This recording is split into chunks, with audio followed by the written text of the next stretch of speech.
Hello everyone and welcome to a new video. This week I'm doing something a little bit different. It's the end of summer, it's in September, and in honor of September 11th I've decided to do a couple things related to New York City. It's a place I've only been to a couple of times, but I actually was born in the state of New York, in upstate New York. But New York City has always kind of had this sort of romanticized ring to it, and it will be car related actually. New York is a city that, if you think to that song, Huey Lewis, where I think it's the heart of rock and roll, in the song when he mentions New York, there's like a beep beep. So New York has always been famous for its traffic, going all the way back to probably the 19th century when it was still horse-drawn carriages. But when it became automobiles, it was another thing entirely. You had speeding cars going through very wide city streets and everything. So it's an interesting place. New York has seen a lot of change over the years, and particularly because of all of the development and then the horrible attacks that happened on September 11th, 2001 that tore a hole right in the heart of the middle of the city. I was thinking about that this week and decided to just do something a little bit different. A few years ago, I actually acquired a very special book that is in my collection. I haven't looked at this in a while. It's just simply called Cars by a guy named Langdon Clay, who's the photographer. This is the book right here. It's a huge book. It's very heavy. I'm kind of having to hold it very carefully.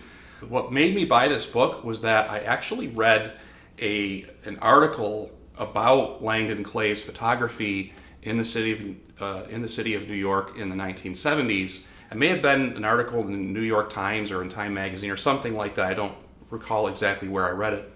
But he had actually, he's a photographer and had come up with this idea while walking around one day of just taking photographs of cars that were parked on the city streets. This was back in a time when everyone basically just parked their cars on the street, and there was plenty of parking, although some of the pictures do show there's parking meters that do show up in some of the pictures. But there was plenty of space and plenty of parking room for all these cars, and they all have their own kind of like personality. The thing about this book, though, that especially fascinated me is the time period that it all happened in.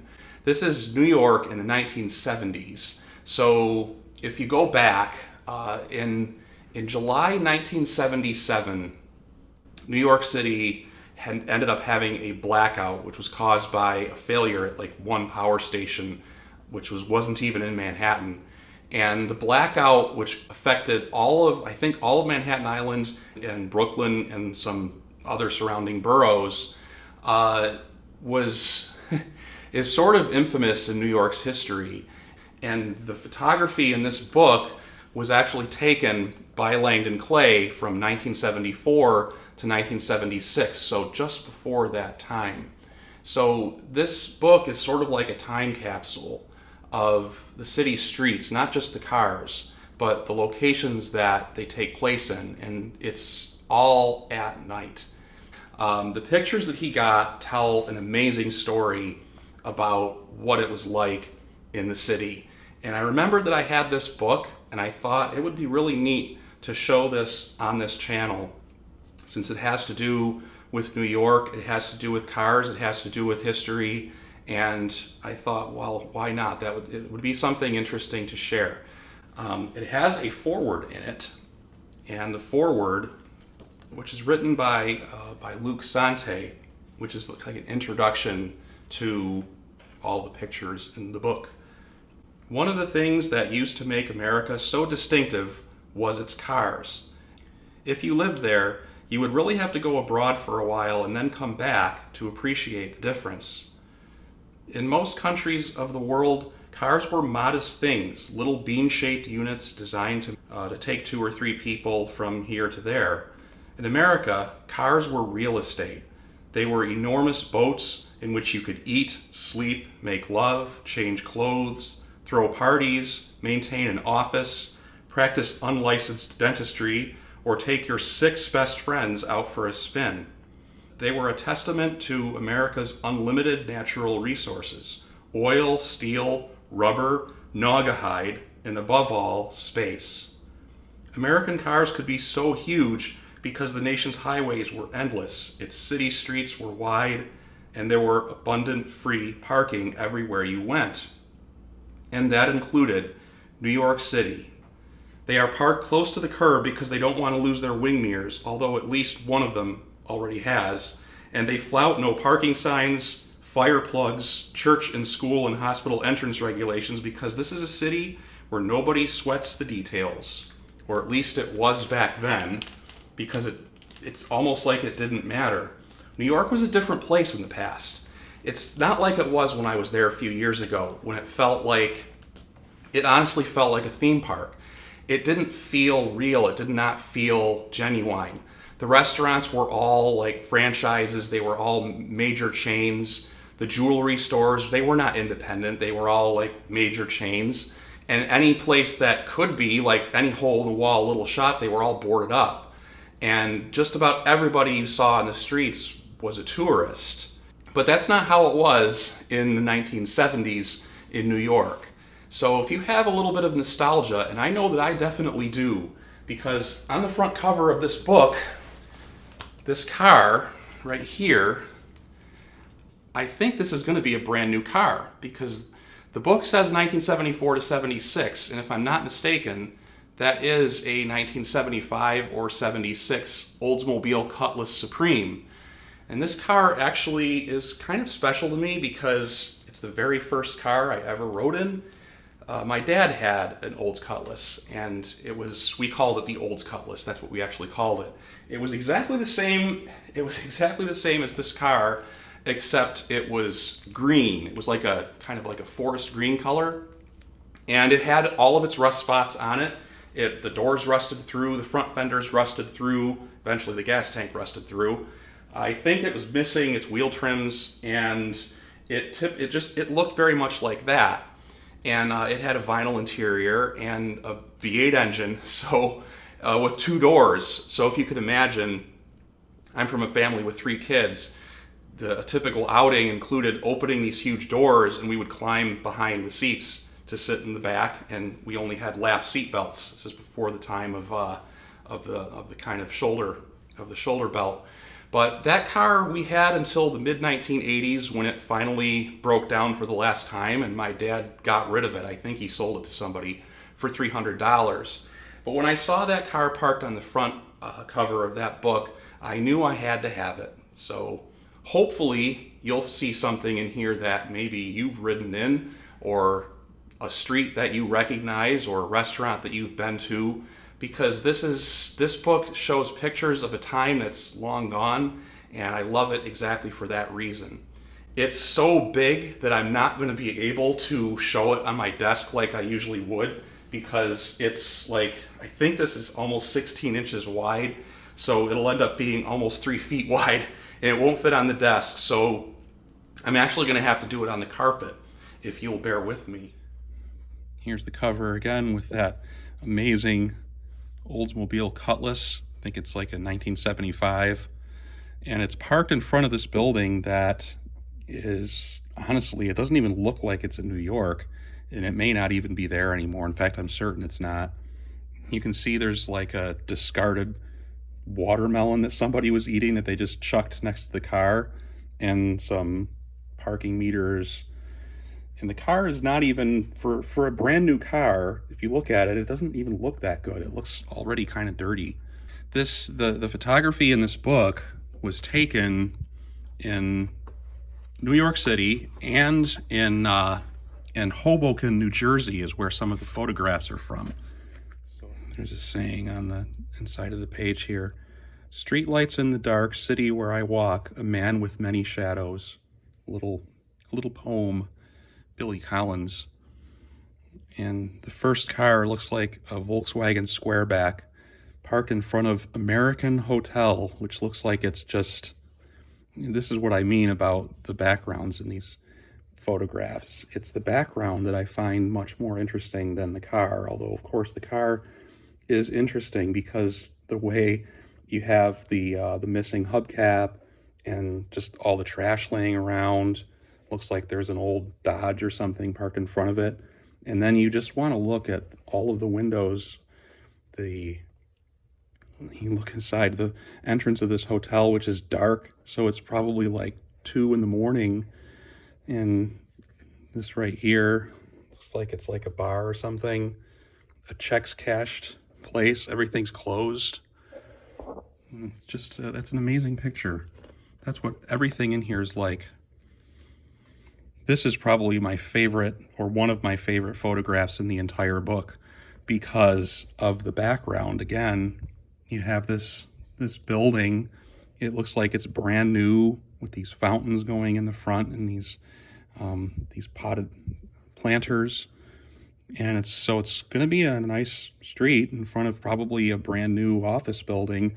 And it's just beat up car. It's another Olds Cutlass, actually. You can see right here it says. And it's badly dented. It's probably like not sure of the year of that, maybe 68, 69, maybe 70, somewhere around there. But yeah, this is the kind of stuff that you see in here. I'll show this one too, which is like, it's like an old Dodge, maybe Dodge Dart. There's someone's like half deflated basketball, and you can see all the graffiti, and there's some people that are just kind of hanging out in the background of this picture, and it's parked in front of a no parking sign, although it does say 8 a.m. to 4 p.m. so they allowed them to park at night, it looks like.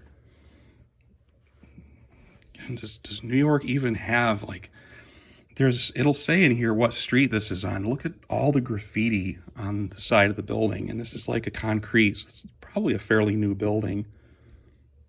And a fairly nice car, just kind of sitting there.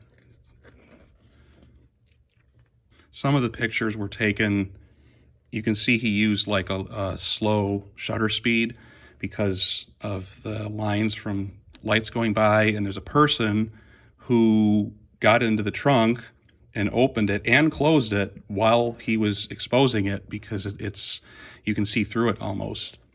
And then you've got all these trash cans. This is the way trash cans were until like the 80s. You had these metal garbage cans that people put out, and they got beat up really badly and thrown around. And they didn't often have lids on them.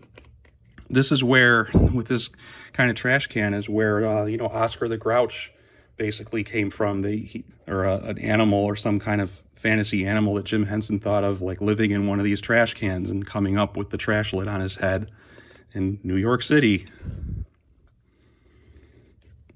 This is another like really haunting scene. There's some graffiti of a car in front with possibly the number of that building, and inside it looks like probably a pretty nice apartment. And this car is just like discarded on the street, and that looks like maybe a Plymouth Fury, maybe like 72, 73 Plymouth Fury.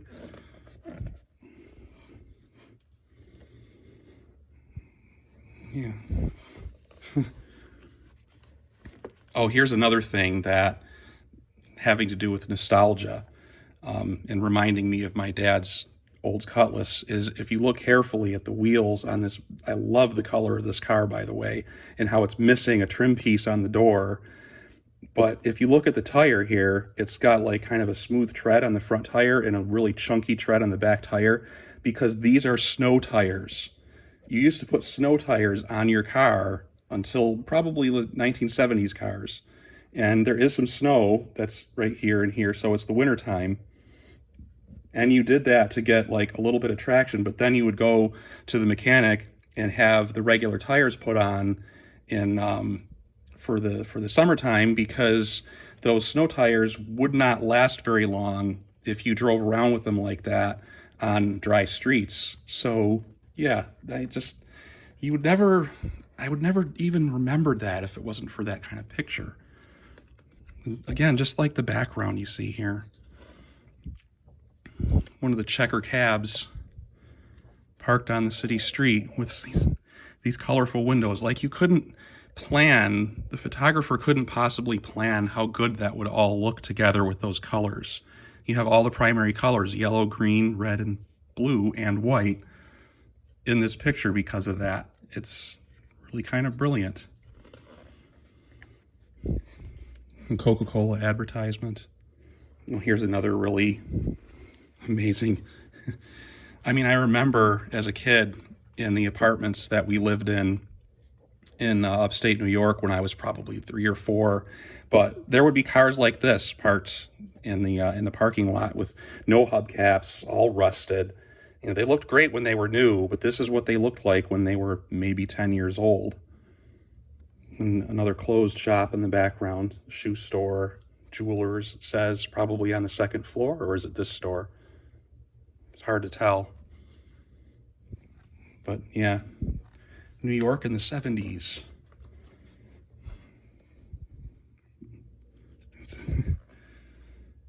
This car is very similar to that Cutlass. It possibly a Pontiac based on the wheel trims, but I'm not 100% sure because I can't see the front. But, you know, it's got all these dents in it and everything. It's not even that old of a car, in maybe 1975 or 76, and it already looks like hell.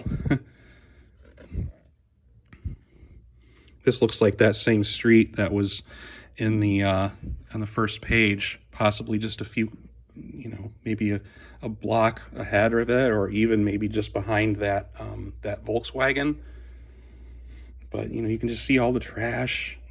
It's a possibly like a 66 Impala with all of its battle scars, and then all of the closed cheesy shops that are lining the street. This picture here is more nostalgia for those of you who grew up in the 70s and 80s. You have this car that's parked in front of a photo developer place that I think these developed Kodak film. Yeah, it says Kodak right here, Kodak film. And they used to have these little kiosks everywhere, and they always had this kind of roof. Restaurants doing their own like corporate roof shape is not a new thing. You know, Pizza Hut was doing that, McDonald's did that, and Kodak did that with these little film kiosks. So you would take your film to this place, and you can see it has a sliding window here, so you wouldn't necessarily go in there. You would actually just give them your rolls of film, and they would develop it and charge you some just stupidly low price. And enough people were obviously doing it that they could have kiosks everywhere. I remember seeing these. I can't remember where I saw them, though. But they're, definitely a thing of the past. There's a Ford Pinto, which looks like it has been impacted from the rear. And discarded, like, mattresses on the street, some trash in front of a very fabulous building.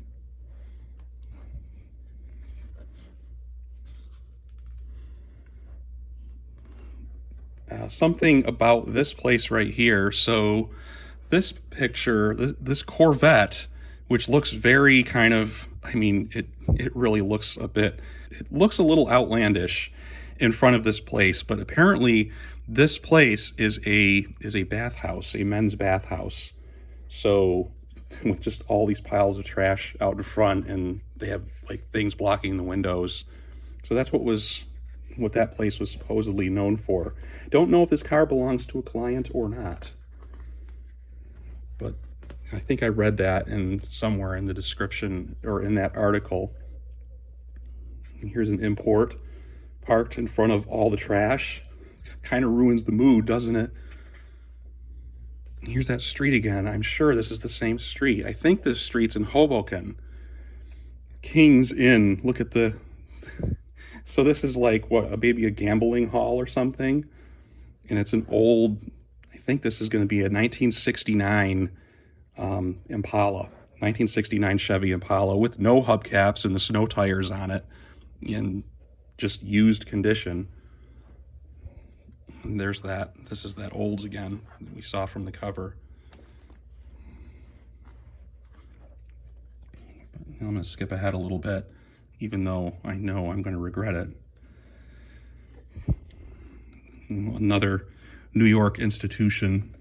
This is, it's not White Castle, it's White Tower. The White Tower little restaurant, which is like a corporate shaped restaurant, and there's actually a few customers in there. But it looks like the middle of the night. I mean, there's no traffic. You see the lights on in the windows of these buildings over here, and this car is just like sitting here in the snow.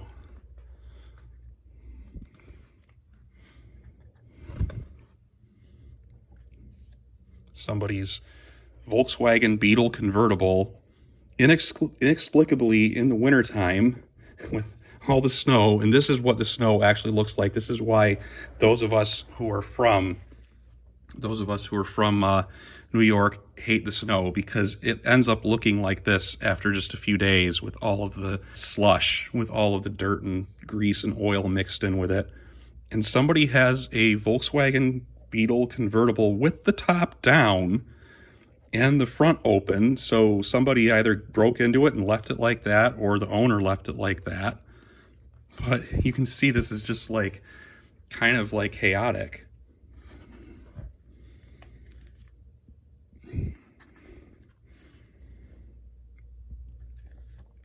And here's some where he did them from the rear. A old Ford Fairlane in the snow. And it's just such a romantic picture. Seeing what New York looked like in the 70s at night. Another like 69 Impala, but I think this one's in better condition than that first one we saw. And here's another car that my dad actually had one of these. I think maybe he got rid of it right after I was born, but it's a Monte Carlo, and possibly like 74, 73 or 74. And it's actually in good condition and has the hubcaps. No one has stolen them yet. And it looks like that street in Hoboken, so not exactly New York, but pretty close.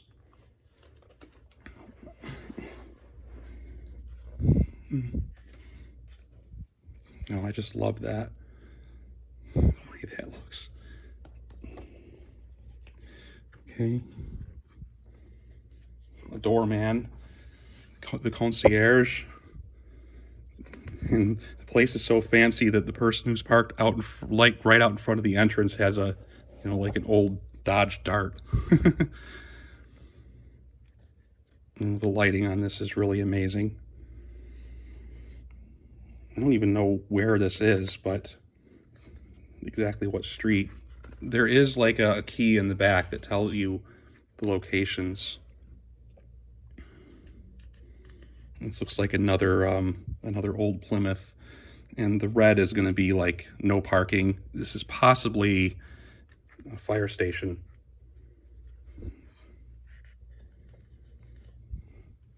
I mean, this place looks like a strip club. I don't even know, like this, like a Nova maybe, an old Nova sitting there, rotting away. There's the Vega. You don't see these anymore. They didn't last very long. And if you want to know if there's a car that's worse than a Gremlin, this is it, the Chevy Vega. And it's probably early 70s. It actually looks pretty good there, and it isn't rusted yet. It won't take long, but I love the background of this and the way all the buildings are perfectly straight. I mean, this guy really knew what he was doing with his photography. He was pretty talented. It's not surprising that he ended up being successful. Another Vega. Looks like on a rainy night in front of an interesting neighborhood here. Here's an American station wagon. And when you look at some of the cars that I show on my other videos and how tiny they actually are, being microcars, this is the type of typical family car that one had back in, 69, 70, whatever this car's from, like an Impala wagon. It's a huge, long thing. It's actually in pretty good condition. But yeah, you used to see these everywhere. I've seen these before. You don't see them anymore. But this is what most people drove. You can see most of the cars in these photographs are in fact Americans, or domestic cars. Most people bought American cars back then. there's not a lot of people that bought imports. And if they did buy an import, it's usually because that was their second car maybe, or they really didn't have a lot of money because the imports usually were cheaper. Very unusual for somebody to just want like a Mercedes over one of these. This is really what most people had. And this is like a limousine, probably someone's business, and they're just done for the night. Yes, New York's finest. Police cars left there, and it looks like this one's off duty. There's the old-fashioned strobe lights on top of there, and they were blue. They used to actually be green, so they changed them blue. I don't remember what year. Someone can tell me. It was in the 70s, though, that they changed it. And I don't know if this is near the police station or not, but anybody who knows the names of any of these places, they're surely long gone. This one's boarded up. So that's Cars by Langdon Clay, and that's New York City in the 1970s. I really love this book. Look, I love every single photograph in it. There isn't a single picture in this book that I don't like.